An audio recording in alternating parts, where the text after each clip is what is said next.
Welcome all, Kev the Movie Dealer here, and today we're talking about Stranger Things Season 5, Volume 1. Now first, let me give you guys my overall thoughts on the show. I've always believed what makes a film or TV show successful is getting the audience to care about the characters and the journey they go on. Easier said than done. And Stranger Things is truly an excellent example of this. It's hard to truly not get invested with all these characters and their crazy adventures. Every season, you always want to watch the next episode. The Duffer Brothers have truly mastered the concept of binge. So season 1 and 4 are just incredible. I couldn't praise those seasons enough. Every episode I was fully engaged and couldn't stop binging. Season 2 and 3 are the weaker of the seasons, but that doesn't mean I didn't enjoy them. In fact, I think the never-ending story sequence in Season 3 is one of the best moments in the entire show. Truly iconic. So after 3 years, we're finally here, and what did I think of Season 5, Volume 1?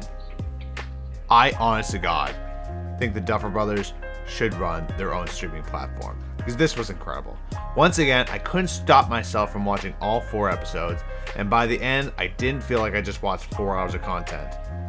I was literally thinking of how am I going to convince my family to watch the rest of it on Christmas, because I need to know what happens next. Okay, let's dive into the negatives first, since I don't have many. It's a little tricky to point out negatives to half a season where you don't know where things are going. So maybe I'll have a negative thought, and then when the season ends, I'll change my mind. First thing, there are a lot of characters being juggled here. It's done pretty well, but you can't help but to feel some characters are not pulling their weight. I think Will's family, Jonathan and Joyce, are pretty solid examples. They both get their moments, Joyce especially, but I don't think these two bring much to the table. Speaking of Jonathan, I can't believe we're still doing this love triangle between Jonathan, Nancy, and Steve. Nancy doesn't even seem romantically interested in either of the boys, and quite frankly, neither do the boys. It's more of a competition than anything else. For me, I don't care who ends up with who, it doesn't matter.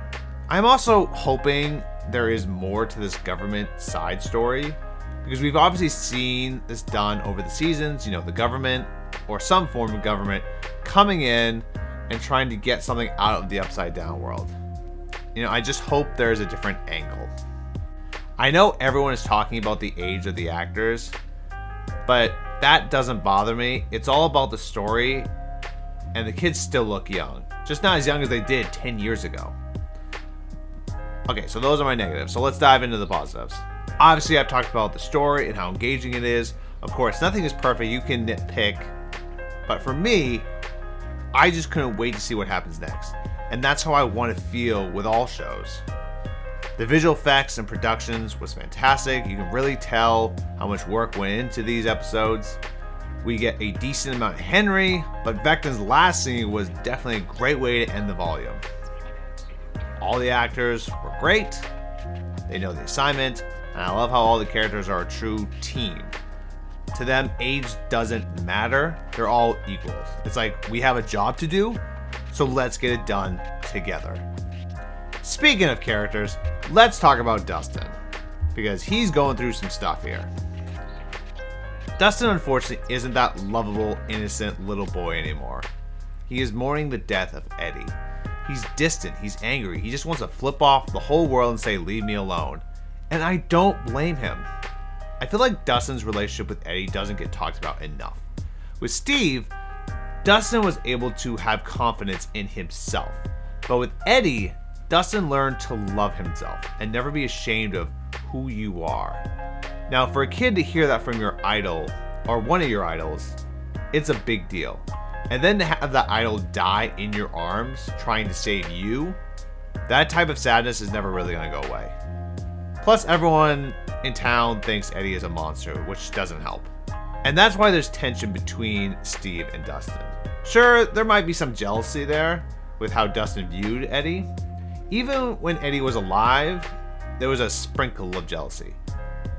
But I think what's really happening is Steve is seeing Dustin changing, and not for the better. Steve sees Dustin as a little brother and wants to help him get through this, but doesn't know how, and that's frustrating because he sees Dustin getting worse and doesn't know what to do. To not be able to help someone you love can create a serious kind of anger. I'm so curious to see what they do here with these two in this relationship. Also, huge shout out to Will, Nancy, and Mike. They all have a lot to do here, and I'm all for it. Plus, the new characters, Holly and Derek, are just wonderful.